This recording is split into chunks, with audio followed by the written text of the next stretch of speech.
मुझे उम्मीद है कि आप सभी अच्छे हैं। तो पिछले वीडियो में हम थर्मोडायनेमिक्स को पूरा कंप्लीट नहीं कर पाए थे, तो इसीलिए मैं आज फिर से हाजिर हूं और इस वीडियो के अंदर खत्म करेंगे पूरे थर्मोडायनेमिक्स को। जितने भी बचे हुए कॉन्सेप्ट्स हैं, चाहे वो एंथैल्पी हो, चाहे वो स्पॉन्टेनिटी हो, चाहे वो एंट्रोपी हो, सब कुछ को करेंगे खत्म आज हम इस वीडियो में।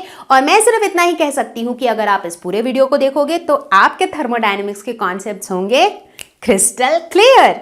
मैं हूं Roshni from Learno hub, the free learning platform, जहां पर आप फिजिक्स, केमिस्ट्री, मैथ्स, बायोलॉजी सब कुछ पढ़ सकते हो absolutely for free at learnohub.com. So what are we waiting for? Let's get started.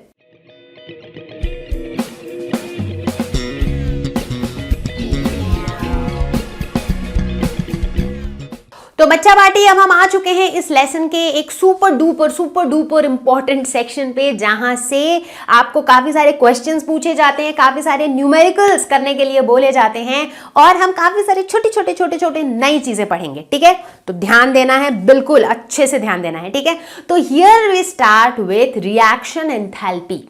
क्या होता है रिएक्शन एंथैल्पी?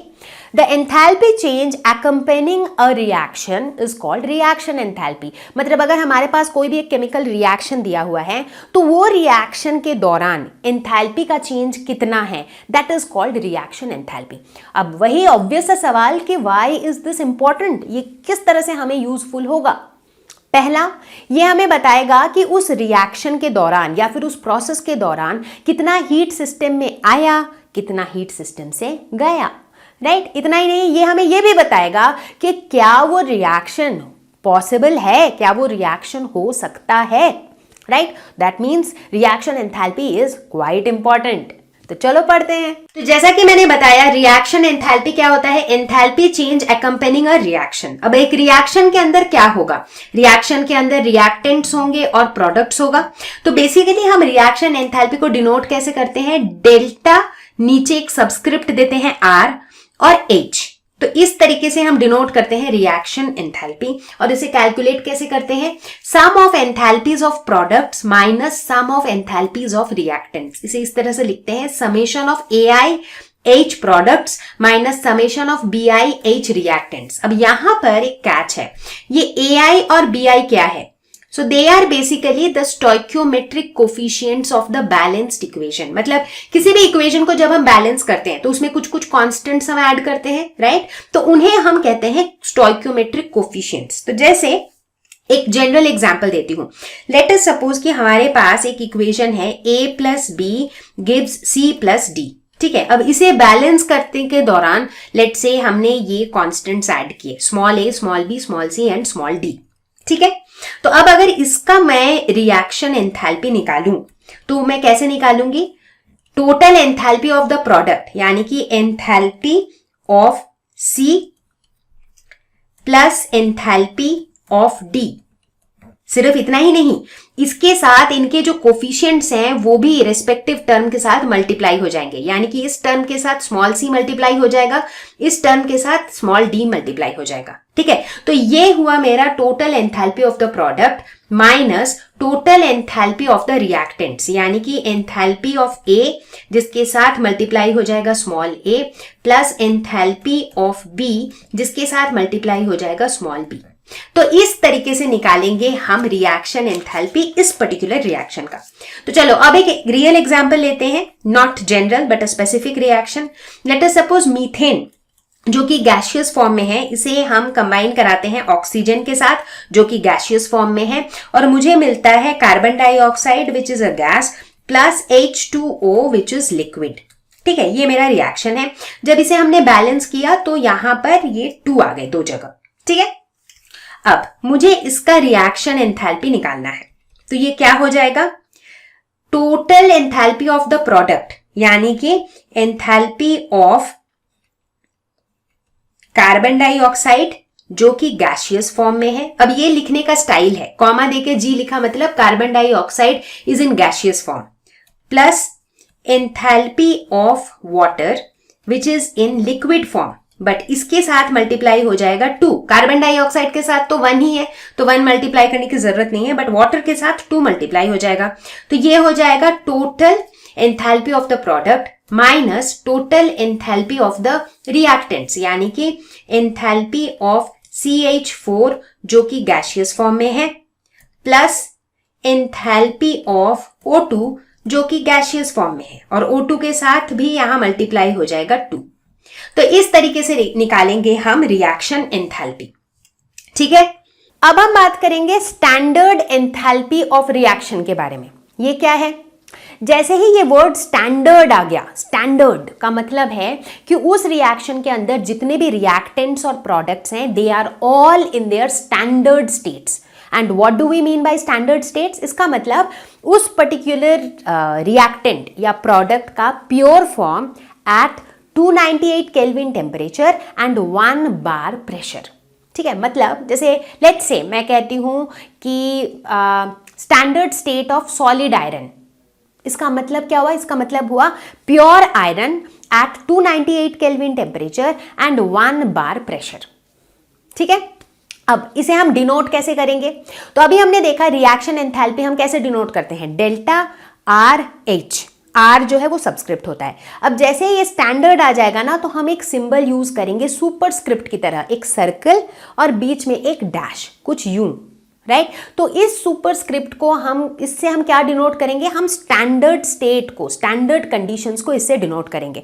तो आगे आगे आप देखना कि हम बहुत तरह के एंथैल्पी की बात करेंगे, बट जहां भी स्टैंडर्ड वर्ड रहेगा ना, वहां पर आपको ये सिंबल दिखेगा।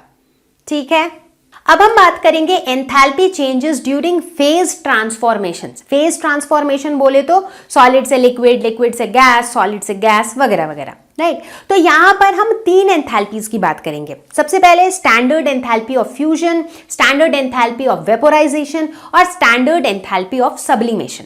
अब हम सभी को पता है कि फ्यूजन, वेपोराइजेशन और सब्लिमेशन क्या होता है। ठीक है, तो शुरुआत करते हैं फ्यूजन से। फ्यूजन बोले तो मेल्टिंग, यानी कि सॉलिड से लिक्विड में चेंज होना, जैसे कि आइस से वाटर, राइट? तो अब आइस से वाटर चेंज होने को तो हम फ्यूजन कहते हैं, बट इस चेंज को होने के लिए क्या करना पड़ता है? हमें हीट देना पड़ता है, राइट? तभी तो आइस वाटर में मेल्ट होता है। तो अब इसके एंथैल्पी को हम कैसे डिफाइन करते हैं? हम कहते हैं the enthalpy change accompanying the reaction when 1 mole of solid gets converted into liquid। ठीक है, एट स्टैंडर्ड स्टेट, क्योंकि स्टैंडर्ड वर्ड है तो इसका मतलब ये सब कुछ स्टैंडर्ड स्टेट में होगा। फ्यूजन की बात कर रहे हैं तो जो सॉलिड है वो लिक्विड में चेंज होगा। और आप देखना जितने भी एंथैल्पीज हम डिफाइन करेंगे, एवरीवेयर वी टॉक अबाउट 1 मोल, यानी कि 1 मोल ऑफ सॉलिड लिक्विड में कन्वर्ट होगा एट स्टैंडर्ड स्टेट्स। ठीक है, इसे हम डिनोट कैसे करेंगे? इसे हम वही डेल्टा H अपना रहेगा ही, ऊपर स्टैंडर्ड का सिंबल भी रहेगा, सिर्फ सबस्क्रिप्ट चेंज हो जाएगा। सबस्क्रिप्ट में लिखा रहेगा FUS, यानी कि फ्यूजन।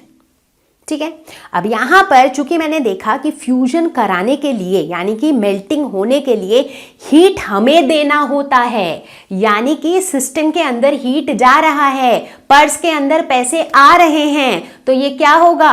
पॉजिटिव। तो delta H fusion will be positive. और ये प्रोसेस कैसा प्रोसेस है? ये एक एंडोथर्मिक प्रोसेस है, क्योंकि इसके अंदर हीट जो है वो सिस्टम में आ रही है। ठीक, चलो दूसरे वाले को देखते हैं, यानी कि standard enthalpy of vaporisation. Vaporisation मतलब लिक्विड से वेपर में चेंज होना। तो इसको हम कैसे डिफाइन करेंगे? Enthalpy change accompanying a reaction when 1 mole of liquid gets converted into vapor at their standard states। देखो कितना आसान है, याद करने की जरूरत ही नहीं है, एक बार समझ में आ गया तो बस खुद से डेफिनेशन बना लो, है कि नहीं?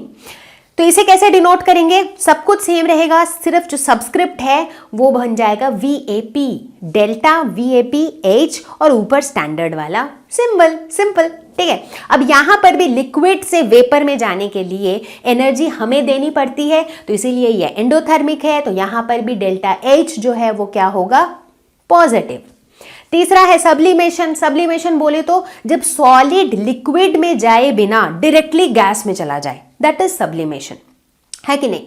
तो इस केस में भी हीट हमें देना पड़ता है, तो यहां पर भी डेल्टा H क्या होगा? पॉजिटिव। इसको डिफाइन कैसे करेंगे? Enthalpy change accompanying a reaction when 1 mole of solid gets converted into vapor at their standard states। Simple.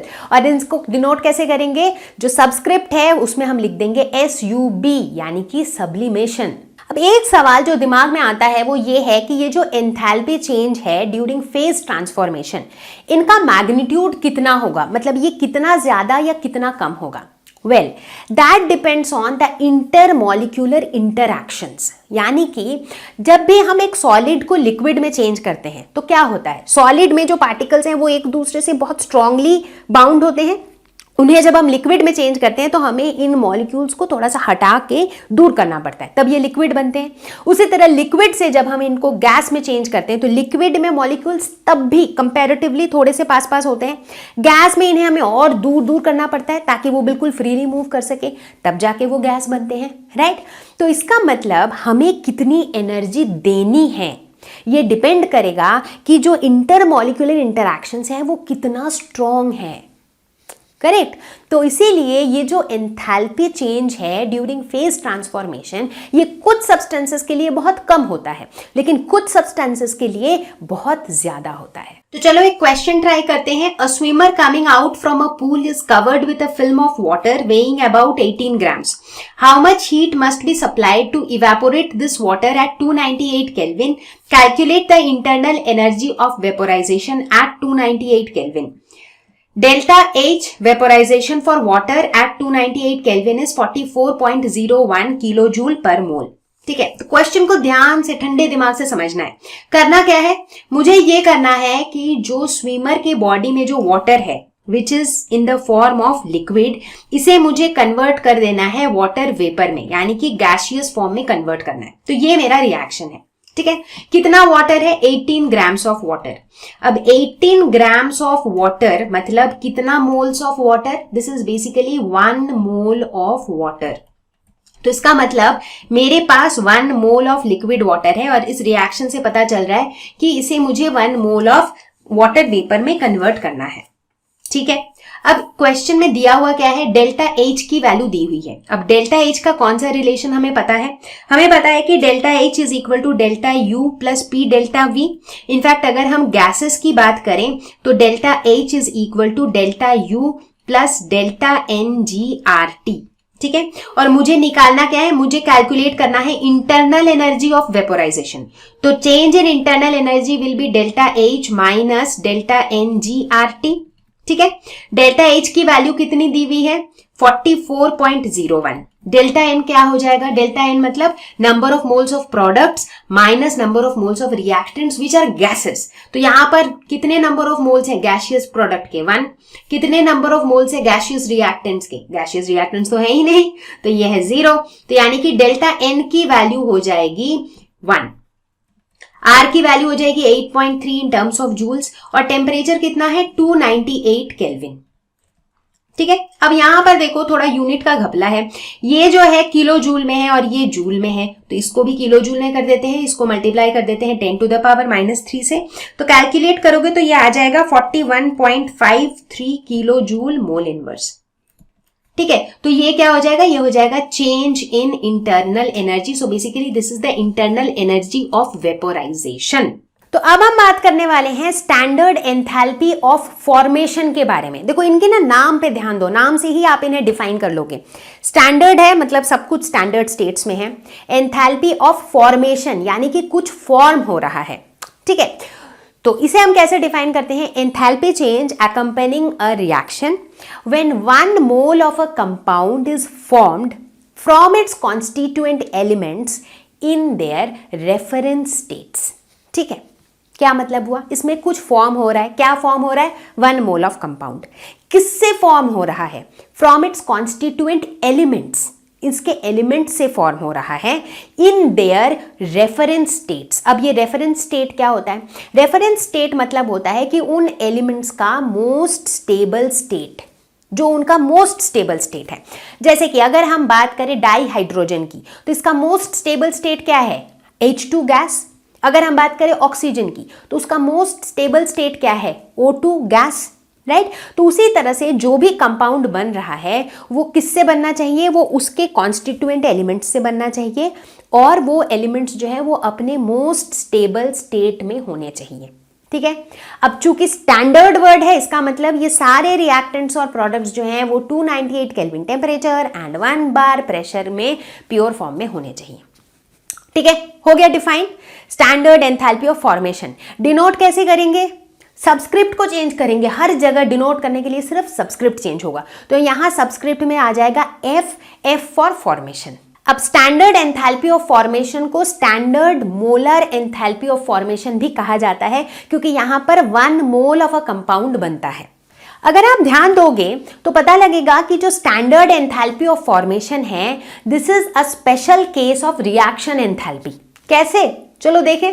तो अब जैसा कि मैंने बताया कि standard molar enthalpy of formation जो है, this is a special case of reaction enthalpy. कैसे? तो दोनों का कंपैरिजन देखते हैं। तो standard molar enthalpy of formation, इसे हम कैसे डिनोट करते हैं? इसे हम डिनोट करते हैं डेल्टा एफ एच स्टैंडर्ड से। और स्टैंडर्ड रिएक्शन एंथैल्पी को हम कैसे डिनोट करते हैं? इसे हम डिनोट करते हैं डेल्टा आर एच स्टैंडर्ड से। इस तरह से डिनोट करते हैं दोनों को। अच्छा, अब देखो पॉइंट नंबर 1, कंपाउंड, अगर हम एंथैल्पी ऑफ फॉर्मेशन की बात कर रहे हैं तो compound should form from its constituent elements and not other compounds. ठीक है, जैसे कि एक एग्जांपल लेते हैं। लेट अस सपोज हमारे पास एक रिएक्शन है CaO plus CO2 gives CaCO3। यहां पर कौन सा कंपाउंड बन रहा है मेरा? Calcium carbonate. तो इसके कॉन्स्टिट्यूएंट एलिमेंट्स क्या है? Calcium, carbon, oxygen, right. लेकिन क्या ये कैल्शियम से बन रहा है? नहीं। ये किससे बन रहा है? ये किसी और कंपाउंड से बन रहा है, CaO, CO2। तो इस तरह के रिएक्शन का जो एंथैल्पी चेंज है, that is not called enthalpy of formation, क्योंकि एंथैल्पी ऑफ फॉर्मेशन होने के लिए जो कंपाउंड है इसे अपने एलिमेंट्स से ही बनने हैं, किसी और कंपाउंड से बनने से नहीं चलेगा। लेकिन अगर हम रिएक्शन एंथैल्पी की बात करें तो ये अपने कॉन्स्टिट्यूएंट एलिमेंट से भी बन सकता है और किसी और कंपाउंड से भी बन सकता है। तो इस पर्टिकुलर एग्जाम्पल में जो मेरी डेल्टा एच है, that is basically reaction enthalpy, that is not enthalpy of formation. ठीक है, तो यहां पर हमने क्या देखा कि एंथैल्पी ऑफ फॉर्मेशन जो है वो कुछ स्पेसिफिक केसेस में कहलाती है, बट जो रिएक्शन एंथैल्पी है that is more generic term. ठीक है, अब पॉइंट नंबर 2 देखते हैं। पॉइंट नंबर 2 कहता है कि जो एंथैल्पी ऑफ फॉर्मेशन है, इसके लिए 1 मोल ऑफ कंपाउंड ही बनना चाहिए। बट अगर रिएक्शन एंथैल्पी की बात करें तो वहां 1 मोल, 2 मोल, 10 मोल्स कुछ भी बन सकता है। यहां भी एग्जांपल देखते हैं। हम बात करते हैं हाइड्रोजन ब्रोमाइड के फॉर्मेशन का। तो पहले रिएक्शन में हम देख रहे हैं कि 1 mole of hydrogen bromide is form. ठीक है, तो इसीलिए यहां पर जो एंथैल्पी चेंज है that is called enthalpy of formation. दूसरे वाले रिएक्शन में भी बन तो रहा है हाइड्रोजन ब्रोमाइड ही, लेकिन यहां पर बन रहा है 2 मोल्स ऑफ हाइड्रोजन ब्रोमाइड। तो इसीलिए यहां का जो एंथैल्पी चेंज है इसे हम कहते हैं रिएक्शन एंथैल्पी। ठीक है, तो यहां पर भी हम देख रहे हैं कि कुछ स्पेसिफिक केसेस में, ओनली 2 स्पेसिफिक केसेस जहां पर 1 मोल ऑफ कंपाउंड बनता है उसे हम कहते हैं एंथैल्पी ऑफ फॉर्मेशन, और इन जनरल चाहे कितने भी मोल्स ऑफ कंपाउंड्स बने उसे हम कहते हैं रिएक्शन एंथैल्पी। तो इन दोनों पॉइंट से क्लियर होता है कि जो एंथैल्पी ऑफ फॉर्मेशन है that is just a special case of reaction enthalpy. अब यहां पर एक बहुत इंपॉर्टेंट चीज नोट करनी है, क्योंकि ये फिर से आपको न्यूमेरिकल सॉल्व करते हुए काम आएगा। By convention standard enthalpy of formation for an element in reference state is taken as 0। जैसे कि फॉर एग्जांपल मैं बात करूं आयरन की इन सॉलिड स्टेट। ठीक है, अगर मैं कहूं कि आयरन के सॉलिड स्टेट में उसकी एंथैल्पी ऑफ फॉर्मेशन क्या होगी, तो आप बोलोगे 0। क्यों? क्योंकि यही हमारा कन्वेंशन है कि अगर हम किसी एलिमेंट की बात कर रहे हैं इन इट्स रेफरेंस स्टेट, मतलब in its most stable state. अब आयरन का मोस्ट स्टेबल स्टेट इसका सॉलिड फॉर्म है, तो इसीलिए अगर आयरन सॉलिड फॉर्म में है तो इसका एंथैल्पी ऑफ फॉर्मेशन हम ले लेंगे 0। उसी तरह से लेट अस से अगर हम बात करते हैं हाइड्रोजन गैस की, तो हाइड्रोजन गैसियस फॉर्म में है, तो इसका एंथैल्पी ऑफ फॉर्मेशन जो होगा वो क्या हो जाएगा? 0। उसी लॉजिक से तो आप देखोगे कि ये आपको आगे बहुत काम आएगा जब आप क्वेश्चन सॉल्व करोगे। थर्मोकेमिकल इक्वेशन, अब ये कौन सी नई चीज है? नाम से पता चल रहा है थर्मो, यानी कि थर्मोडायनेमिक्स से रिलेटेड कुछ तो केमिकल इक्वेशन है। तो basically this is a balanced chemical equation with reaction enthalpy का वैल्यू, मतलब एक बैलेंस्ड केमिकल इक्वेशन जिसके अंदर रिएक्शन एंथैल्पी की वैल्यू मेंशन्ड है, इसे ऑल टुगेदर हम कहेंगे थर्मोकेमिकल इक्वेशन। अब थर्मोकेमिकल इक्वेशन में 2 इंपॉर्टेंट बातों पे ध्यान देना है। पहली बात कि ये जो इक्वेशन होगा इसके जो बैलेंसिंग कोफिशिएंट्स होंगे, राइट। जब भी हम रिएक्शन बैलेंस करते हैं तो कुछ कांस्टेंट्स डालते हैं, राइट। रिएक्शन को बैलेंस करने के लिए जैसे 2CO2 डाल दिया, 3O2 डाल दिया, तो ये जो 2, 3 ये जो कोफिशिएंट्स होते हैं, these coefficients represent number of moles and not number of molecules. इसे ध्यान देना है, राइट। यानी कि अगर एक थर्मोकेमिकल इक्वेशन में 3O2 लिखा हुआ है, that doesn't mean 3 molecules of O2, that means 3 moles of O2, ठीक है।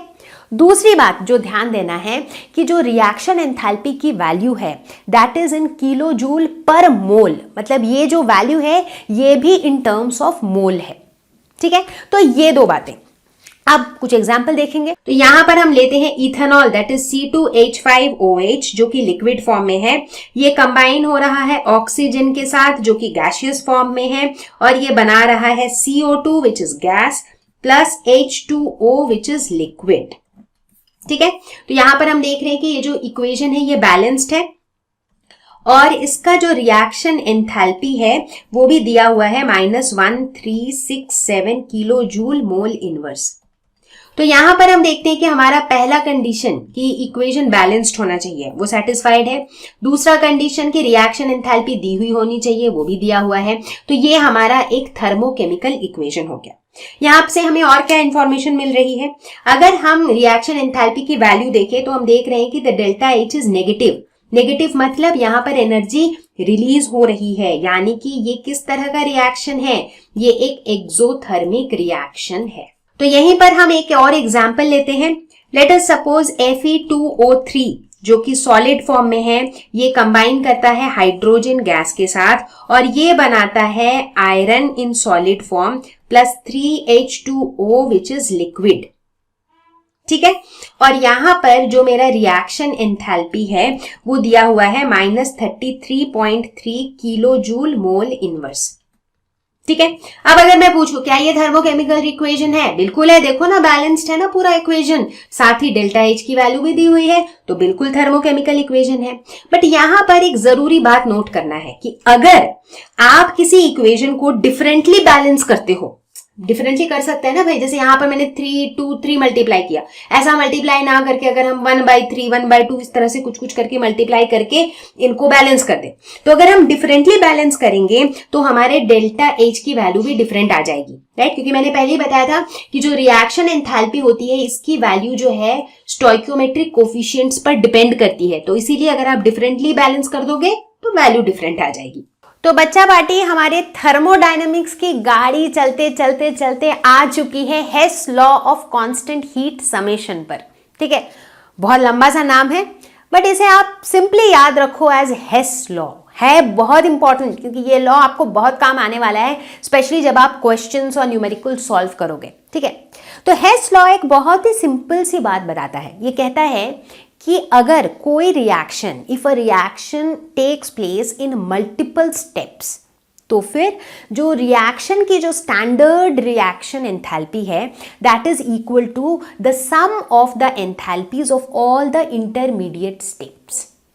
मतलब लेट अस सपोज मुझे घर से स्कूल जाना है, ठीक है, और ये मेरा मेन रिएक्शन है। एक ऑप्शन है कि मैं सीधे घर से निकलूं और सीधा स्कूल चली जाऊं, दूसरा ऑप्शन है कि मैं घर से निकलूं, पहले मैं दुकान जाऊं, वहां से सामान लूं, फिर मैं दोस्त के घर जाऊं, वहां से दोस्त को लूं और उसके बाद मैं स्कूल जाऊं। करेक्ट, दो ऑप्शन है मेरे पास। तो हेस लॉ कहता है कि मेरे घर से स्कूल जाने का जो रिएक्शन एंथैल्पी है दैट इज इक्वल टू मेरे घर से दुकान जाने का रिएक्शन एंथैल्पी प्लस मेरे दुकान से फ्रेंड के घर जाने का रिएक्शन एंथैल्पी प्लस मेरे फ्रेंड के घर से स्कूल जाने का रिएक्शन एंथैल्पी। बस इतनी सी बात थी और कुछ भी नहीं, राइट।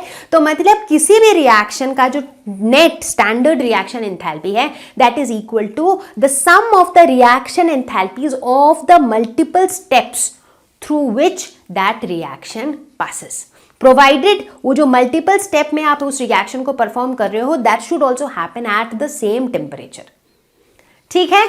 यही था हेस लॉ, इससे ज्यादा कुछ भी नहीं है। बहुत कॉम्प्लिकेटेड लगता है देखकर बट है बहुत सिंपल सा कॉन्सेप्ट।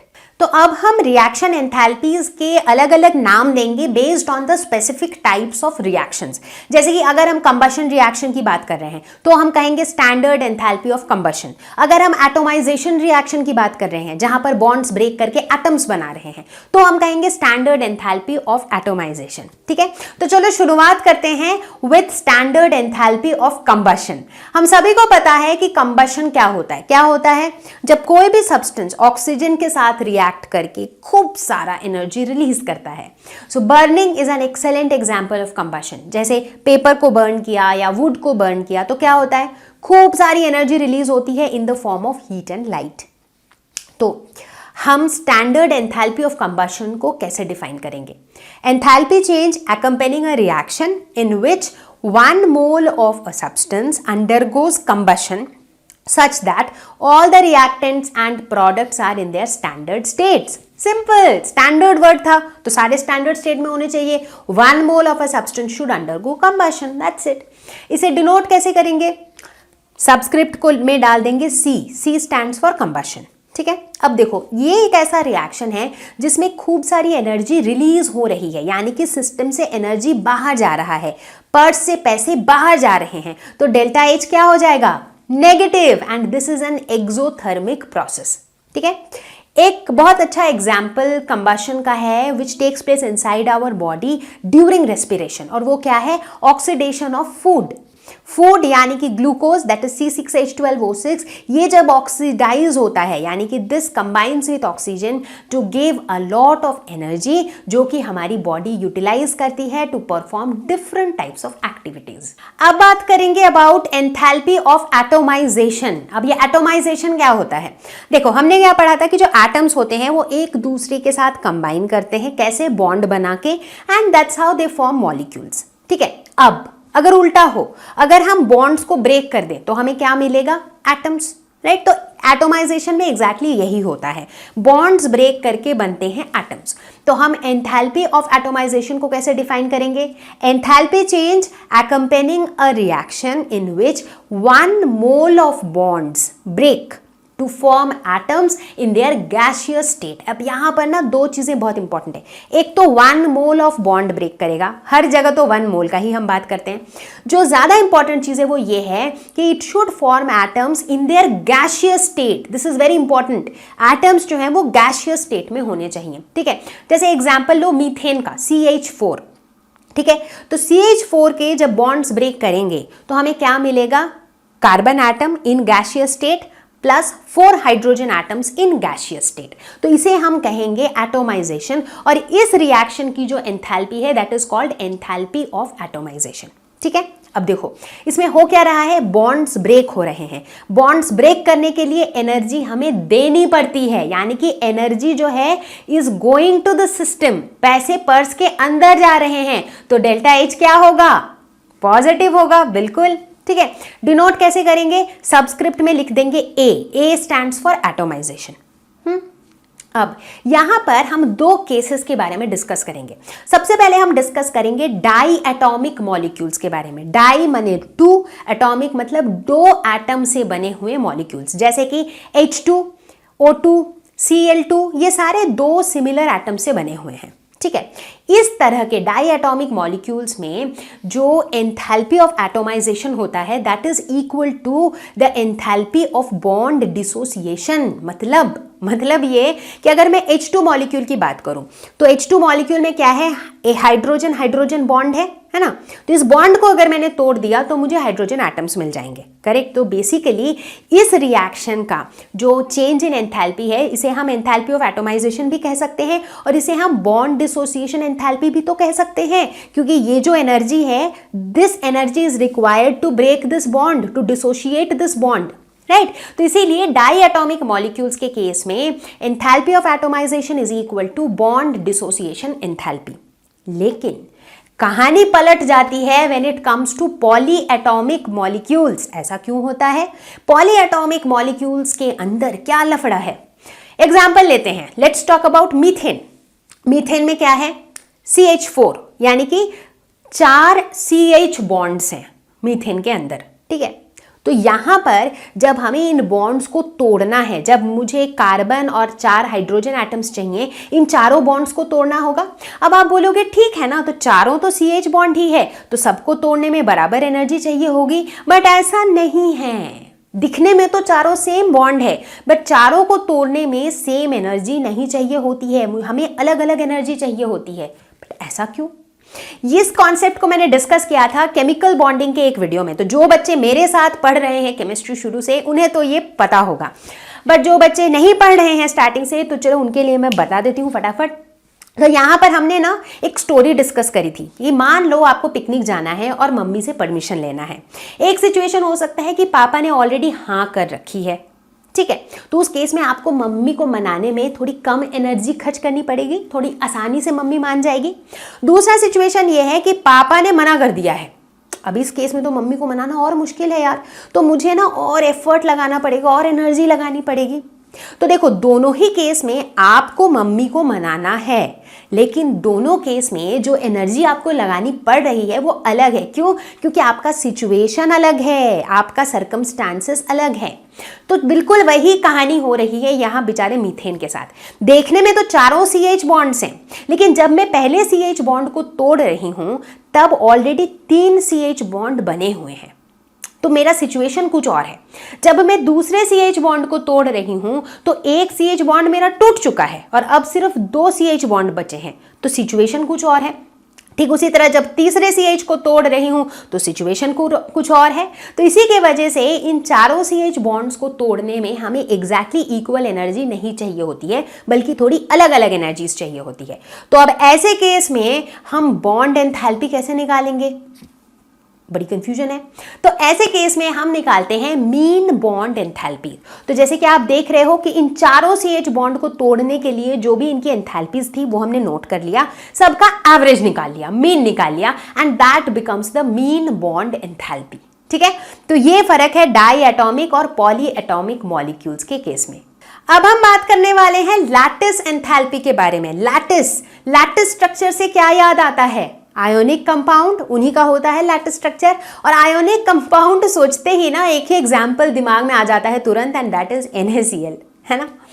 तो चलो देखते हैं लैटिस एंथैल्पी क्या होता है। लैटिस एंथैल्पी मतलब the enthalpy change accompanying a reaction when 1 mole of ionic compound dissociates into its ions in gaseous state. मतलब अगर मैं NaCl की बात कर रही हूं तो 1 mole of NaCl dissociating into Na plus gaseous state plus Cl minus gaseous state. तो इस एंथैल्पी चेंज को, इस रिएक्शन के एंथैल्पी चेंज को हम कहेंगे लैटिस एंथैल्पी। डिनोट कैसे करेंगे? सब सेम ही रहेगा, सिर्फ सबस्क्रिप्ट में हो जाएगा लैटिस। हम लैटिस लिख देंगे यहाँ पर, ठीक है। क्योंकि यहाँ पर डिसोसिएशन हो रहा है, मतलब कुछ टूट रहा है, तो किसी भी चीज को तोड़ने के लिए एनर्जी देना पड़ेगा। तो एनर्जी सिस्टम के अंदर जा रहा है, पैसे पर्स के अंदर जा रहे हैं, तो डेल्टा H क्या हो जाएगा? पॉजिटिव। बिल्कुल, तो लैटिस एंथैल्पी जो है ये पॉजिटिव होगा। ये भी बढ़िया। अब यहाँ पर ना एक चैलेंज आता है। एक्सपेरिमेंटली हम लैटिस एंथैल्पी की वैल्यू कैलकुलेट नहीं कर पाते हैं, इसीलिए हम एक इनडायरेक्ट मेथड का हेल्प लेते हैं जिसे हम कहते हैं बॉर्न-हेबर साइकिल। नाउ बच्चों बहुत ज़्यादा ध्यान देना कि ये बॉर्न-हेबर साइकिल बहुत इंपॉर्टेंट है, समझना बहुत ज़रूरी है, क्योंकि इसके ऊपर बेस्ड बहुत सारे थोड़े टेढ़े मेढ़े न्यूमेरिकल्स भी पूछे जाते हैं बोर्ड के एग्जाम में भी और एंट्रेंस एग्जाम्स में भी। ठीक है, तो इसीलिए बहुत इंपॉर्टेंट है ये। अच्छा, बॉर्न-हेबर साइकिल को तो हम समझेंगे ही, बट उससे पहले ये समझना बहुत ज़रूरी है कि जो एंथैल्पी, लैटिस एंथैल्पी जो है, this is different from standard enthalpy of formation. क्योंकि बहुत से बच्चों को लगता है कि ये दोनों शायद सेम ही चीज़ है, बट सेम है नहीं, दोनों बिल्कुल अलग चीज़ें हैं। तो सबसे पहले लैटिस एंथैल्पी और एंथैल्पी ऑफ फॉर्मेशन के फर्क को समझेंगे, उसके बाद समझेंगे born-Haber cycle using a 5 step process. तो चलो सबसे पहले क्लियर करते हैं लैटिस एंथैल्पी और एंथैल्पी ऑफ फॉर्मेशन का डिफरेंस। तो पहले बात करेंगे हम लैटिस एंथैल्पी के बारे में, ठीक है। लैटिस एंथैल्पी का कॉन्सेप्ट ये कहता है कि अगर हमारे पास एक आयोनिक कंपाउंड है, जैसे कि NaCl, लेट्स से ये सॉलिड फॉर्म में है, जब ये डिसोशिएट करके आयंस बनाएगा इन gaseous state, that is Na plus ion in gaseous state plus Cl minus ion in gaseous state, ठीक है। तो यहां पर जो की फैक्टर है वो ये है कि इसे आयंस बनाने हैं इन gaseous state, this is very important, ठीक है। तो तब इस तरह के रिएक्शन में जो चेंज इन एंथैल्पी होगा उसे हम कहेंगे लैटिस एंथैल्पी। क्लियर है?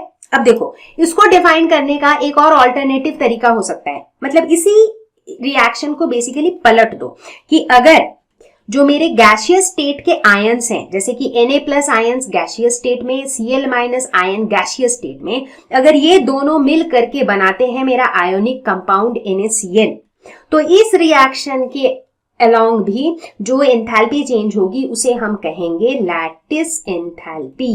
अब आप पूछोगे ऐसा क्यों, आपने तो रिएक्शन को पलट दिया तो क्या, इस रिएक्शन में भी डेल्टा H की वैल्यू तो वही रहेगी, जस्ट दैट अगर एक में पॉजिटिव रहेगी तो दूसरे में नेगेटिव रहेगी। एज इन पहले वाले रिएक्शन में क्या हो रहा है, NaCl डिसोशिएट हो रहा है, तो मतलब बॉन्ड टूट रही है, तो हमें एनर्जी देनी पड़ रही है।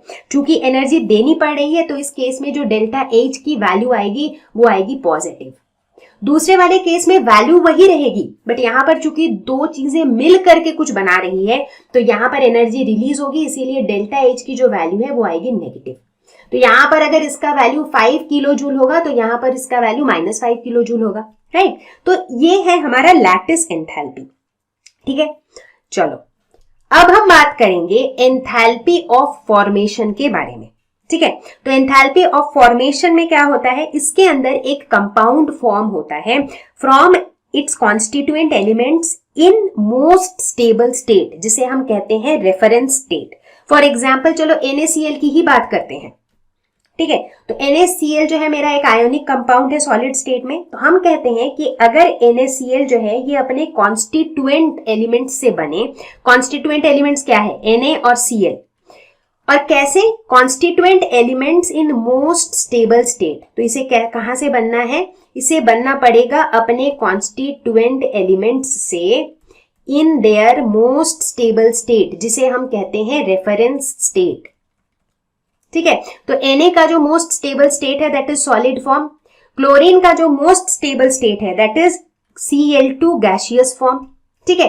तो जब NaCl जो है वो सॉलिड सोडियम और क्लोरीन का गैसियस फॉर्म जो कि उनके मोस्ट स्टेबल स्टेट्स हैं उनसे बनता है, तब इस रिएक्शन के अलोंग जो चेंज इन एंथैल्पी होता है उसे हम कहते हैं स्टैंडर्ड एंथैल्पी ऑफ फॉर्मेशन, ठीक है। तो फर्क समझ में आ गया, दोनों में बहुत मेजर फर्क है, राइट। तो इसमें कंफ्यूज नहीं होना है। एंड अब आगे जब हम बॉर्न हेबर साइकिल समझेंगे तो वहां पर ये डिफरेंस बहुत काम आने वाला है, ओके। तो I think now we are ready to understand Born Haber cycle. जैसे कि हमें पता है कि इसका काम क्या है, this is just a method to calculate lattice enthalpy, क्योंकि जैसे कि मैंने पहले भी बताया था कि लैटिस एंथैल्पी को जो है हम एक्सपेरिमेंटली डिटरमाइन नहीं कर पाते हैं, उसीलिए इस इनडायरेक्ट प्रोसेस का हम हेल्प लेते हैं। तो इस प्रोसेस में हम क्या करने वाले हैं, तो बॉर्न हेबर साइकिल में हम ये देखेंगे कि यार हमें ना NaCl बनाना है, तो हम फिलहाल NaCl की ही बात करेंगे। तो NaCl मेरा एक आयोनिक कंपाउंड है which is in solid state, ठीक है। तो इसकी लैटिस एंथैल्पी का मतलब क्या हुआ कि मुझे अगर NaCl को बनाना है from its ions in gaseous state, यानी कि मुझे NaCl को बनाना है from Na plus ions in gaseous state plus Cl minus ion in gaseous state. तो अगर ये रिएक्शन होगा तो इसके अबाउट जो चेंज इन एंथैल्पी होगी उसे हम कहेंगे लैटिस एंथैल्पी, ठीक है। अब देखो यहां पर हम हेस लॉ का यूज करेंगे, बट कैसे यूज करेंगे समझो। देखो NaCl को हम एक और तरीके से भी बना सकते हैं, राइट। अभी अभी हमने एंथैल्पी ऑफ फॉर्मेशन की बात की थी, तो NaCl को हम इसके कॉन्स्टिट्यूएंट एलिमेंट्स के मोस्ट स्टेबल स्टेट से भी बना सकते हैं, यानी कि sodium in solid state plus Cl2 in gaseous state, इससे भी बना सकते हैं। अब इस रिएक्शन के अबाउट जो एंथैल्पी चेंज होगा उसे हम क्या कहेंगे, स्टैंडर्ड एंथैल्पी ऑफ फॉर्मेशन, ठीक है। स्टैंडर्ड हर जगह है क्योंकि वी आर अज्यूमिंग कि सारे reactants and products are in their standard states, ठीक है। अब हम मेन चीज देखेंगे, अब हम ये देखेंगे कि क्या कोई तरीका है कि इस Na को जो है हम Na प्लस गैसियस फॉर्म में ले जाएं, मतलब इस NaCl को बनाने के और क्या ऑल्टरनेटिव तरीके हो सकते हैं, ठीक है। एक ऑप्शन ये हो सकता है कि सबसे पहले जो Na जो सॉलिड स्टेट में है, सबसे पहले तो हमें इसे गैसियस स्टेट में ले जाना होगा। इस प्रोसेस को क्या कहेंगे? सोडियम जो सॉलिड है इसको सीधा गैस बना देना है, इसे हम कहते हैं सब्लिमेशन। तो इस रिएक्शन के अबाउट जो चेंज इन एंथैल्पी होगी उसे हम कहेंगे एंथैल्पी ऑफ सब्लिमेशन। और ये कैसा होगा? सोडियम को सॉलिड से गैसियस में ले जाने के लिए हमको एनर्जी देना होगा, तो यानी कि ये जो डेल्टा H है ये पॉजिटिव होगा, राइट? तो इसकी वैल्यू पॉजिटिव होगी, ठीक है। चलो अब सोडियम गैसियस स्टेट में तो आ गया, लेकिन मुझे क्या चाहिए? मुझे तो सोडियम नहीं चाहिए, मुझे सोडियम प्लस चाहिए। अब सोडियम प्लस करने के लिए मुझे इसमें से एक इलेक्ट्रॉन निकालना पड़ेगा। तो the process of removing one electron, उसे हम क्या कहते हैं? उसे हम कहते हैं आयोनाइजेशन, राइट? तो अब ये जो आयोनाइजेशन होगा, यानी कि यहां पर इस रिएक्शन को होने के लिए जो एंथैल्पी चेंज है उसे हम कहेंगे आयोनाइजेशन एंथैल्पी, जिसे हम यूं डिनोट करेंगे। ये पॉजिटिव होगा, ये नेगेटिव। अब सोडियम में से एक इलेक्ट्रॉन निकालने के लिए मुझे तो एनर्जी देना पड़ेगा, तो यहां पर भी ये जो है मेरा पॉजिटिव होगा, ठीक है। तो चलो सोडियम सॉलिड से तो हमने सोडियम प्लस गैसियस आयन बना लिया, ठीक है। अब मुझे क्या चाहिए? मुझे क्लोरीन भी माइनस फॉर्म में चाहिए इन गैसियस स्टेट, तो चलो वो भी करना पड़ेगा। बट फिलहाल यहां पर तो मेरा क्लोरीन किस फॉर्म में है? मॉलिक्यूल के फॉर्म में है, तो इसीलिए सबसे पहले तो हमें इसका एटोमाइजेशन करना होगा। मुझे क्लोरीन एटम चाहिए, यानी कि जो Cl2 है, जो Cl2 मॉलिक्यूल है वो कुछ यूं है, तो मुझे इस बॉन्ड को ब्रेक करके Cl एटम चाहिए, जिसे हम कहते हैं एटोमाइजेशन, ठीक है। तो उसके लिए मुझे Cl बॉन्ड को ब्रेक करना पड़ेगा, तो उसके लिए जो एंथैल्पी चेंज होगी that will be the bond dissociation energy, जिसे हम ऐसे डिनोट कर सकते हैं। बट यहां पर ना हाफ Cl2 है, तो इसीलिए जो मेरी बॉन्ड डिसोसिएशन एंथैल्पी है वो भी हाफ हो जाएगी। मैंने बताया था पहले ही कि डेल्टा H की जो वैल्यू है वो कोफिशिएंट के हिसाब से चेंज हो जाती है, राइट? तो अगर यहाँ पर सिर्फ Cl2 रहता तो ये डेल्टा डिसोसिएशन होता, बट चूंकि हाफ है तो ये भी हाफ हो जाएगा, ठीक है। तो अब मुझे क्या मिलेगा? मुझे मिल जाएगा chlorine atom in gaseous state. But मुझे क्या चाहिए? मुझे तो Cl माइनस चाहिए, यानी कि मुझे इसको एक इलेक्ट्रॉन देना पड़ेगा, क्लोरीन को एक इलेक्ट्रॉन देना पड़ेगा। तो क्लोरीन को एक इलेक्ट्रॉन देने के लिए मुझे क्या करना पड़ेगा? इसे हम कहेंगे इलेक्ट्रॉन गेन एंथैल्पी। तो इस एंथैल्पी को हम कहते हैं इलेक्ट्रॉन गेन एंथैल्पी, और ये पॉजिटिव होगा, ये नेगेटिव। क्लोरीन जब एक इलेक्ट्रॉन लेता है, क्लोरीन तो हमेशा इलेक्ट्रॉन लेने के लिए रेडी रहता है क्योंकि उससे वो स्टेबल स्टेट में पहुंच जाएगा। तो जब वो एक इलेक्ट्रॉन लेता है तो वो खूब सारा एनर्जी रिलीज करता है। चूंकि एनर्जी रिलीज होती है तो इसीलिए ये जो है ये नेगेटिव होगी, इसकी वैल्यू, ठीक है। अच्छा, इसका हम साइन बताना भूल गए थे। ये जो डिसोसिएशन, बॉन्ड डिसोसिएशन एनर्जी जो है ये पॉजिटिव होगा, ये नेगेटिव? बॉन्ड को तोड़ने के लिए तो हमेशा एनर्जी देना ही पड़ता है यार, तो चूंकि एनर्जी देना पड़ेगा तो ऑब्वियसली ये क्या होगा? ये होगा पॉजिटिव, ठीक है। तो अब क्या हुआ? Na प्लस मिल गया, Cl माइनस मिल गया। अब ये दोनों मिल जाएंगे तो ये बना देंगे NaCl। तो हमने क्या देखा? अगर NaCl मुझे बनाना है तो एक तरीका है वन स्टेप प्रोसेस, जहां पर Na प्लस Na और Cl2 ये दोनों अपने मोस्ट स्टेबल स्टेट में कंबाइन होकर NaCl बना दे। So this is our one step process, ठीक है। और दूसरा तरीका क्या है? ये मल्टी स्टेप प्रोसेस, जिसमें Na से पहले Na गैसियस बने, Na गैसियस से Na प्लस बने, फिर Cl2 से Cl बने, Cl से Cl माइनस बने, फिर Na प्लस और Cl माइनस मिल करके बनाए NaCl। तो ये मेरा क्या हो गया? ये मेरा हो गया मल्टी स्टेप प्रोसेस। अब याद करो यहां पर हेस लॉ। हेस लॉ ने क्या कहा था? हेस लॉ ने कहा था कि अगर कोई भी प्रोसेस, कोई भी रिएक्शन अगर मल्टीपल स्टेप्स में अकर होता है तो उस रिएक्शन का जो स्टैंडर्ड रिएक्शन एंथैल्पी होगा that is equal to the sum of the enthalpies of all the intermediate steps.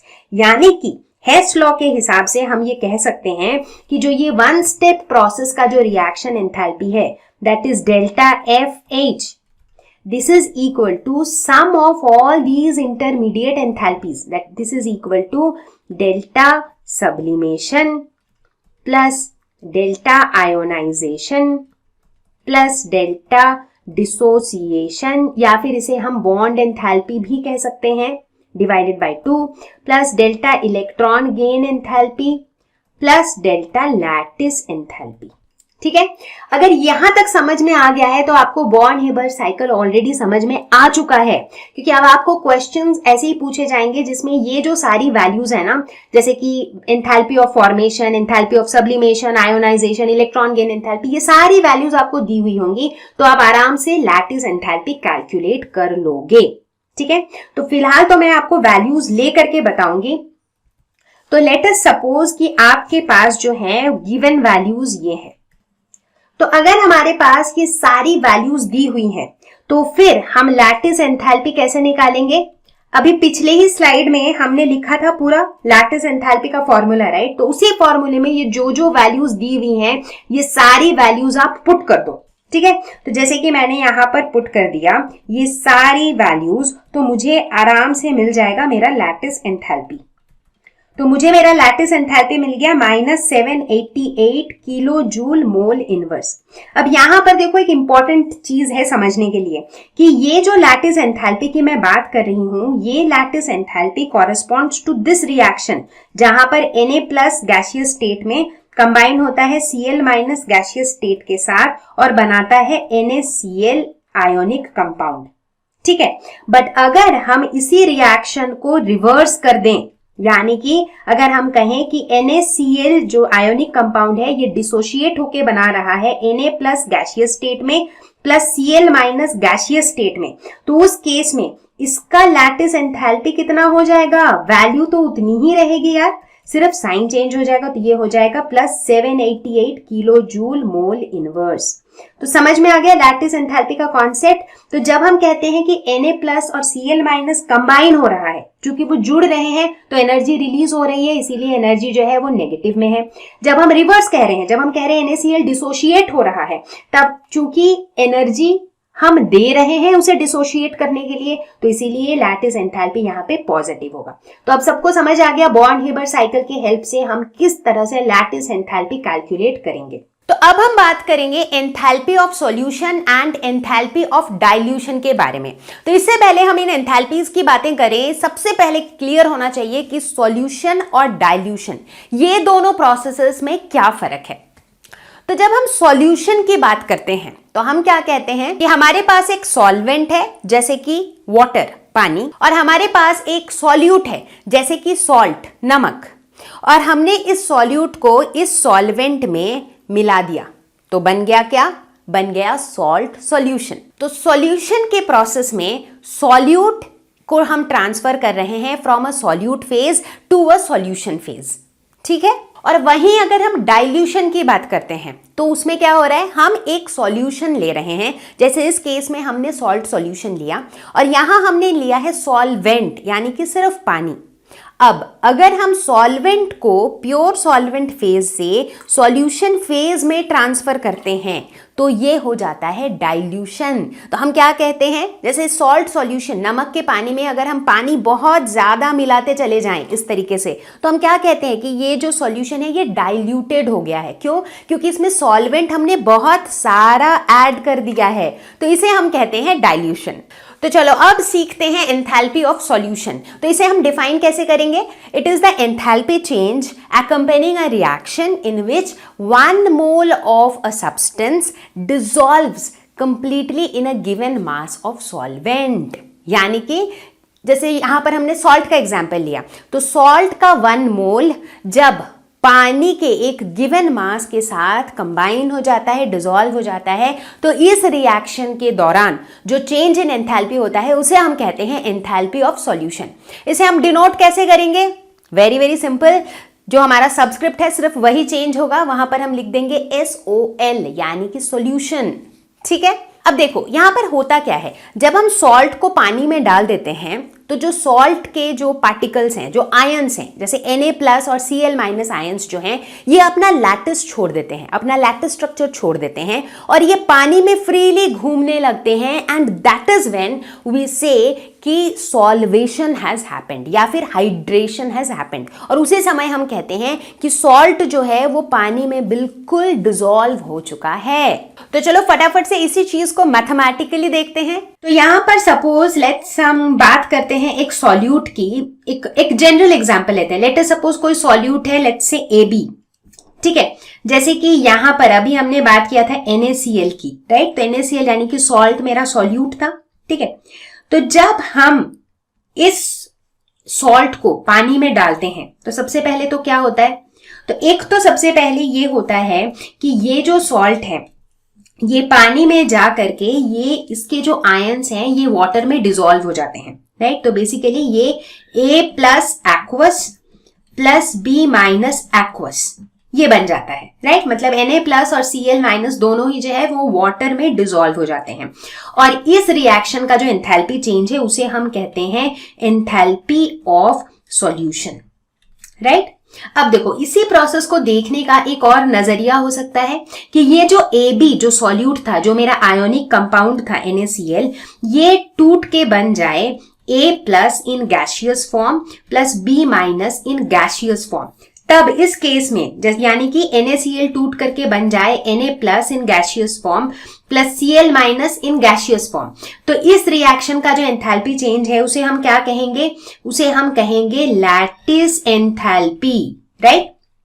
अब इसे जब हम पानी के साथ मिला देंगे तो क्या बन जाएगा, वो ये पानी में डिसॉल्व हो जाएगा तो ये एक्वस फॉर्म में A प्लस और B माइनस बन जाएगा।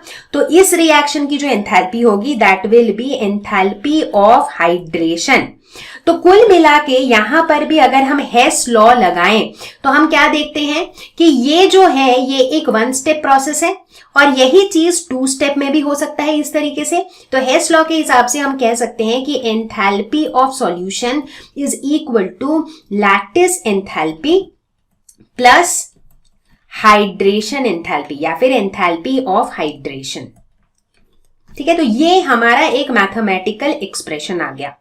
अब यहां पर एक बहुत इंपॉर्टेंट बात है नोट करने वाली कि salts with very high lattice enthalpy do not dissolve in water. ऐसा क्यों होता है, क्योंकि अगर लैटिस एंथैल्पी बहुत हाई होगा इसका मतलब है कि उन्हें जो है तोड़ने में, लैटिस एंथैल्पी हाई मतलब वो आसानी से A प्लस और B माइनस में नहीं टूटेंगे, तो उन्हें तोड़ने के लिए हमें बहुत ज्यादा एनर्जी देनी पड़ेगी, राइट। तो इसीलिए जिन सॉल्ट्स की लैटिस एंथैल्पी बहुत हाई होती है वो वाटर में या सॉल्वेंट में वो डिसॉल्व ही नहीं होते हैं।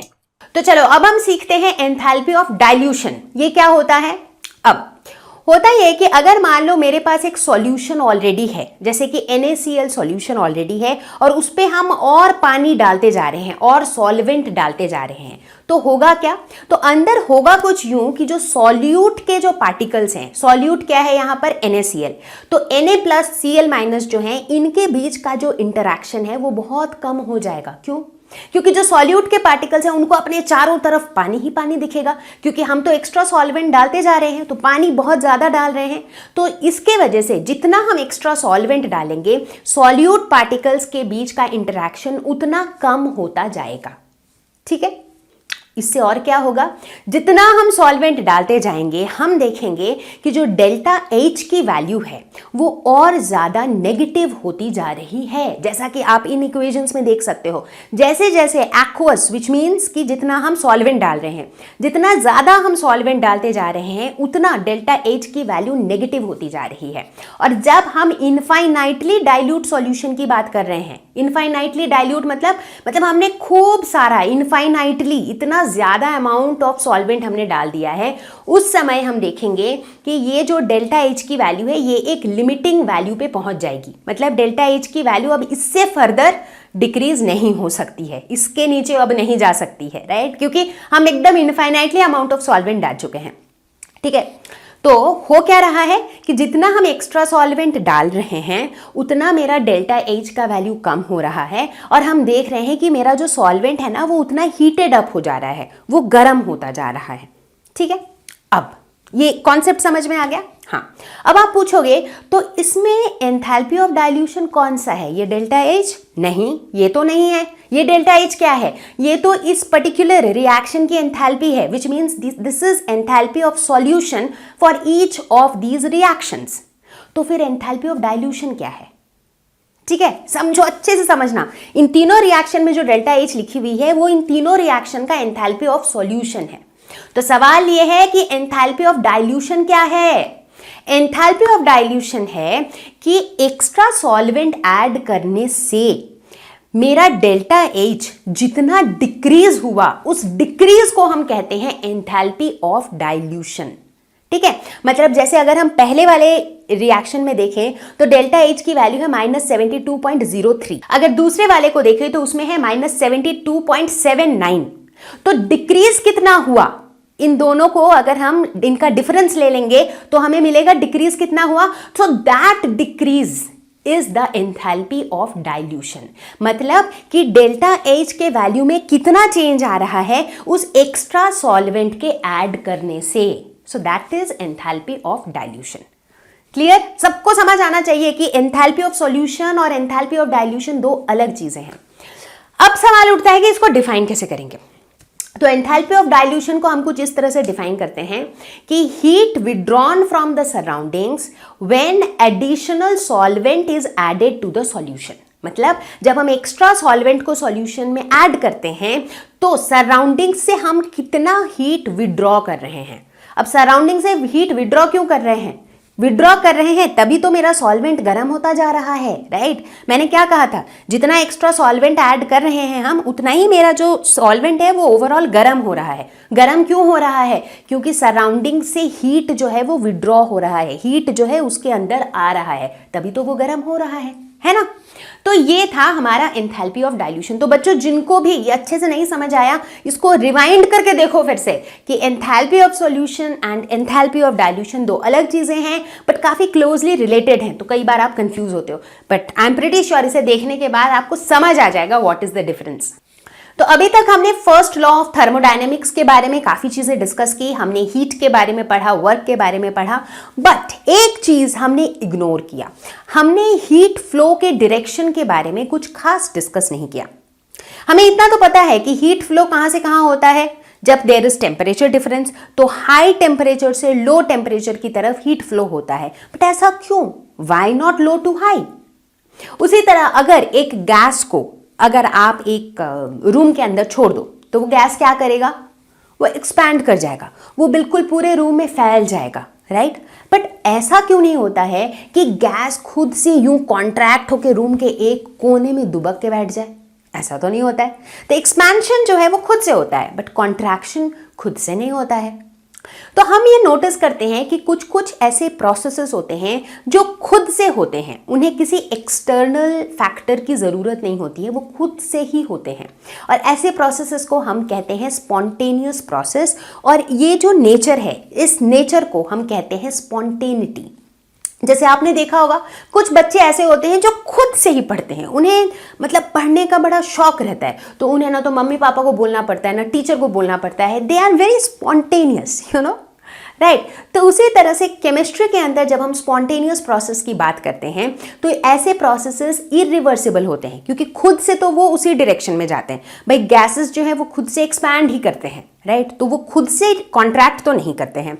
लेकिन अगर उन्हें रिवर्स कराना है तो हमें क्या करना होगा, तो हमें किसी एक्सटर्नल एजेंसी की हेल्प लेनी होगी, क्योंकि खुद से तो गैसेस एक्सपैंड ही करेंगे। अगर कॉन्ट्रैक्ट कराना है तो कुछ एक्सटर्नल प्रेशर अप्लाई करना पड़ेगा, तभी जाके वो कॉन्ट्रैक्ट होंगे, राइट। तो अब हम ये देखना चाहते हैं कि स्पॉन्टेनियस प्रोसेसेस आखिर स्पॉन्टेनियस होते क्यों हैं। तो सबसे पहला गेस जो दिमाग में आता है वो है डिक्रीज इन एंथैल्पी। हम अपने आसपास के अधिकतर प्रोसेसेस को जो होते हुए देखते हैं वहां पर हम देखते हैं कि they happen in the direction of decreasing energy, क्योंकि सारे प्रोसेस चाहते हैं कि वो स्टेबल हों।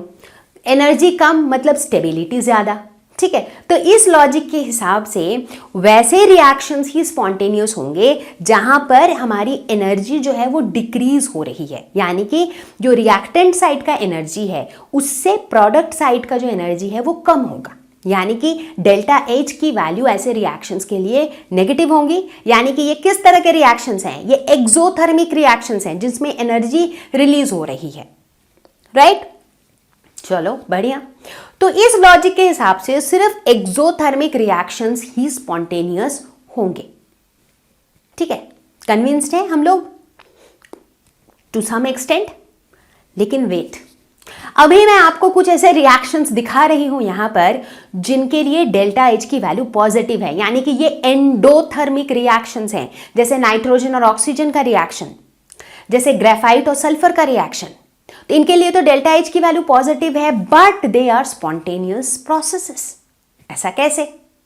तो ये तो सिर्फ एक ही चीज प्रूव करता है कि decrease in enthalpy may contribute to spontaneity, but decrease in enthalpy doesn't decide spontaneity completely. मतलब कि एंथैल्पी के डिक्रीज होने के अलावा भी कुछ और फैक्टर्स हैं जो डिसाइड करते हैं स्पॉन्टेनिटी को, ठीक है। क्योंकि हम देखते हैं कि काफ़ी ऐसे स्पॉन्टेनियस प्रोसेसेस हमें मिल जाएंगे जिसमें डेल्टा एच नेगेटिव हो, काफ़ी स्पॉन्टेनियस प्रोसेस ऐसे मिल जाएंगे जिनके डेल्टा एच पॉजिटिव हो, काफ़ी ऐसे भी मिल जाएंगे जिनके डेल्टा एच जीरो हो, राइट। तो यहाँ पर ज़रूरत है उस दूसरे फैक्टर को खोजने की जो हमें बताएगा कि व्हाट डिसाइड स्पॉन्टेनिटी। तो भाई स्पॉन्टेनिटी डिसाइड करता कौन है?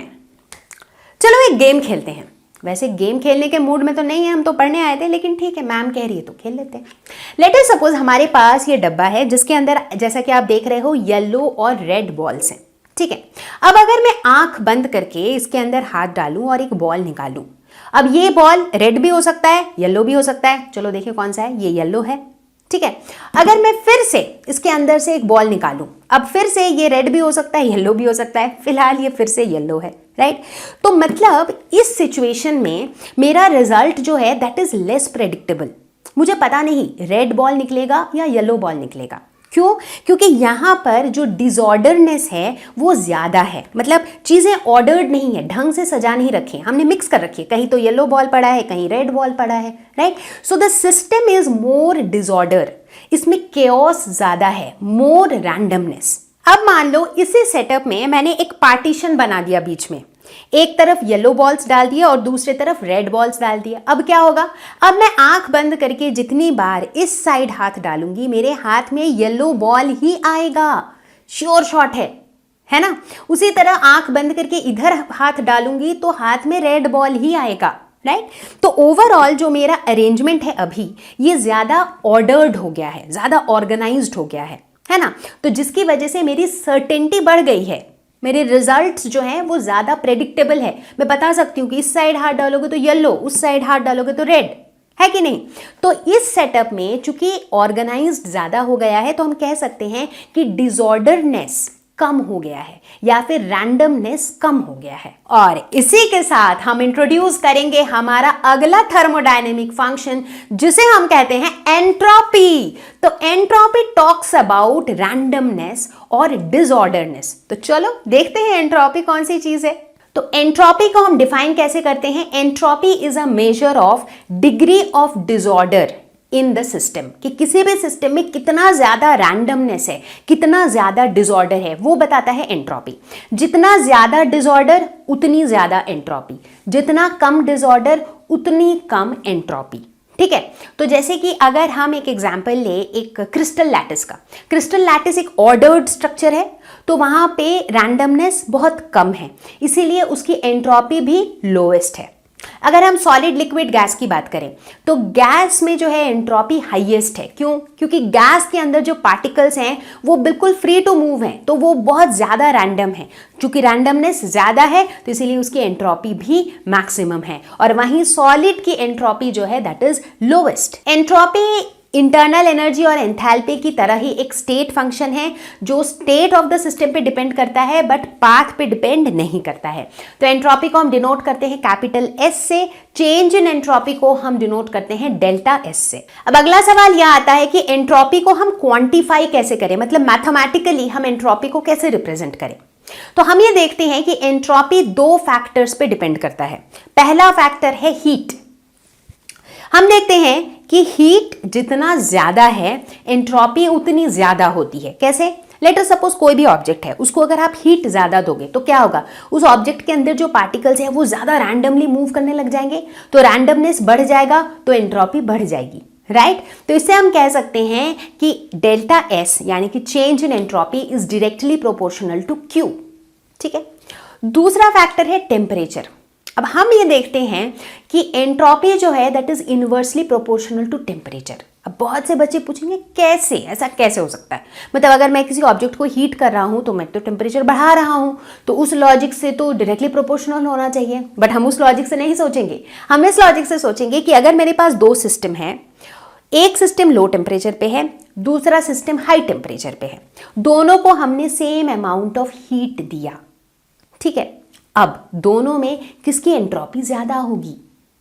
तो हम ये देखेंगे कि जो सिस्टम लो टेम्परेचर पे है उसकी एंट्रोपी ज्यादा होगी। इसे समझने के लिए हम एक स्टोरी का हेल्प लेंगे, ठीक है। लेट अस सपोज एक बंदा है जो 3-4 दिन से भूखा है, उसने कुछ नहीं खाया है, ठीक है। और एक दूसरा बंदा है जो बिल्कुल खा के एकदम उसका पेट फुल है, ठीक है। तो ये जो पहला बंदा है जिसने कुछ नहीं खाया है, जो भूखा है, that is the system at low temperature. जिसका पेट बिल्कुल फुल है, that is the system at high temperature, ठीक है। दोनों को हमने सेम अमाउंट ऑफ हीट दिया, दोनों बंदों को मैंने एक एक ग्लास ग्लूकोज दिया, बिल्कुल सेम चीज दिया दोनों को। अब क्या होगा? जो बंदा भूखा था उस बंदे को एक ग्लास ग्लूकोज भी मिला ना तो उसे पी कर भी वो बहुत एक्साइटेड हो जाएगा, राइट। उसे ऐसा लगेगा उसमें काफ़ी एनर्जी आ गई है क्योंकि उसने बहुत देर से कुछ नहीं खाया था, राइट। लेकिन जिस बंदे का पेट भरा हुआ था उस बंदे को एक तो वो पीने का मन ही नहीं करेगा, अगर बहुत ज़बरदस्ती वो पी भी लेगा that will not bring any sort of excitement to him, correct. ठीक उसी तरीके से जो सिस्टम लो टेम्परेचर पे है उसमें अगर हम उतना ही अमाउंट ऑफ हीट प्रोवाइड करेंगे तो हम देखेंगे कि उसकी एंट्रोपी बहुत ज़्यादा है, उसकी रैंडमनेस बहुत ज़्यादा है compare to the other system जो हाई टेम्परेचर पे है। तो इससे हमें पता लगता है कि entropy is inversely proportional to T, that is temperature. तो इन दोनों फैक्टर्स को कंसिडर करते हुए हम कह सकते हैं कि डेल्टा S यानी कि change in entropy is equal to Q reversible divided by T। तो अब हम बात करते हैं रिवर्सिबल और इरिवर्सिबल प्रोसेसेस की। तो अगर हम रिवर्सिबल प्रोसेसेस की बात करें तो जो डेल्टा S की वैल्यू होती है that is equal to 0, that means the total entropy of the entire universe is constant in a reversible process, ठीक है। तो जो डेल्टा S यूनिवर्स है that is equal to delta S of the system plus delta S of the surroundings and this entire thing is equal to 0, ठीक है।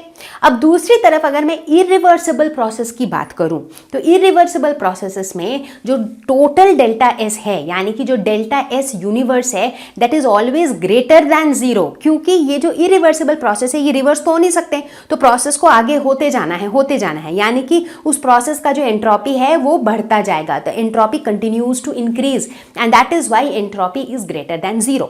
अब आप पूछ सकते हो कि ये एंट्रोपी कब तक इंक्रीज होता जाएगा? ये एंट्रोपी तब तक इंक्रीज होता जाएगा जब तक ये अपनी मैक्सिमम वैल्यू तक ना पहुंच जाए, और एक बार एंट्रोपी अपनी मैक्सिमम वैल्यू पर पहुंच जाएगा तब हम कहेंगे कि it has reached the state of equilibrium, ठीक है। तो यहां पर हम एक बहुत इंटरेस्टिंग चीज नोट करते हैं। याद है जब हम चेंज इन इंटरनल एनर्जी यानी कि डेल्टा यू के बारे में पढ़ रहे थे तो हमने देखा था कि अगर आइसोथर्मल कंडीशंस की हम बात करें तो रिवर्सिबल और इरिवर्सिबल दोनों ही प्रोसेसेस के लिए delta U is equal to 0, ठीक है।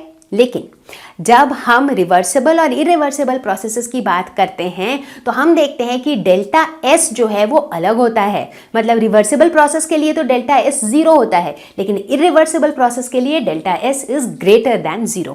तो ये छोटी छोटी सी बातें हैं but they should be in your mind. तो अभी तक हमने ये देखा कि जो स्पॉन्टेनिटी है ये दो चीजों पर डिपेंड करती है। एक तो ये डिपेंड करती है एंथैल्पी पर, डिक्रीज इन एंथैल्पी इस स्पॉन्टेनिटी को कंट्रीब्यूट करता है, और दूसरा ये डिपेंड करती है एंट्रोपी पर, ठीक है। तो जितना ज्यादा एंट्रोपी उतना ज्यादा डिसऑर्डरनेस उस सिस्टम का, ठीक है।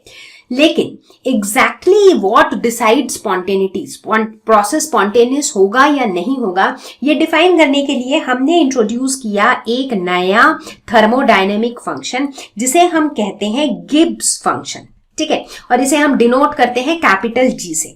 कैसे डिफाइन करते हैं? हम कहते हैं G is equal to H minus TS। तो हम क्या देखते हैं कि जो गिब्स फंक्शन है ये एंथैल्पी और एंट्रोपी इन दोनों का फंक्शन है, दोनों के ऊपर डिपेंड करता है, ठीक है। तो ये G की जो वैल्यू है ये हमें बताती है कि कोई भी एक गिवन प्रोसेस स्पॉन्टेनियस होगा या नहीं। तो अगर हम चेंज इन एंथैल्पी या चेंज इन एंट्रोपी के टर्म्स में बात करें तो हम लिख सकते हैं delta G is equal to delta H minus T delta S। Now this is very very important, super duper important जिसे कहते हैं। तो और इस इक्वेशन को कहा जाता है गिब्स इक्वेशन। तो चलो अब देखते हैं कि किस तरह से गिब्स फंक्शन जो है वो हमें स्पॉन्टेनिटी के बारे में बताता है। तो delta G gives a criteria for spontaneity at constant pressure and temperature. तो दो सिचुएशन होती है. If delta G is negative the process is spontaneous. Delta G negative है, इसका मतलब क्या है? इसका मतलब है कि delta H minus T delta S जो है that is less than 0, which means delta H is less than T delta S. तो अगर ये कंडीशन सेटिस्फाई हो गया, इसका मतलब प्रोसेस स्पॉन्टेनियस है. और अगर डेल्टा जी इज पॉजिटिव, इसका मतलब the process is non spontaneous. ठीक है, तो देखो कितने सिंपल तरीके से ये गिब्स फंक्शन को इंट्रोड्यूस करने से हमने आसानी से बता दिया कि कौन सा प्रोसेस स्पॉन्टेनियस होगा और कौन सा प्रोसेस स्पॉन्टेनियस नहीं होगा. तो अब इसी के साथ हम बात करेंगे सेकेंड लॉ ऑफ थर्मोडायनेमिक्स के बारे में. तो second law of thermodynamics is very closely related to entropy. ठीक है, ये हमें बताता है कि क्यों स्पॉन्टेनियस एक्सोथर्मिक रिएक्शंस इतने कॉमन होते हैं. बेसिकली ये हमें बताता है कि क्यों एक्सोथर्मिक रिएक्शंस मोस्टली स्पॉन्टेनियस होते हैं.